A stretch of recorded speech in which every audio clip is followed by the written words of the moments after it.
Notre Dame cultural ক্লাবের আয়োজনে হচ্ছে 3 দিন ব্যাপী নবম জাতীয় সাংস্কৃতিক উৎসব। আজ নটরডেম কলেজের নবম সাংস্কৃতিক উৎসবের দ্বিতীয় দিনের আয়োজন চলছে। এই সাংস্কৃতিক উৎসবে ঢাকার বিভিন্ন স্কুল কলেজের শিক্ষার্থীরা উপস্থিত হয়েছে।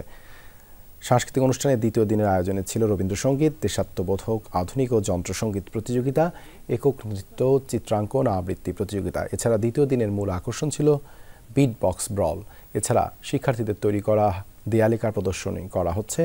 দেশীয় সংস্কৃতি ধরে রাখতে এই আয়োজন, জানান নটরডেম কলেজের অধ্যাপক।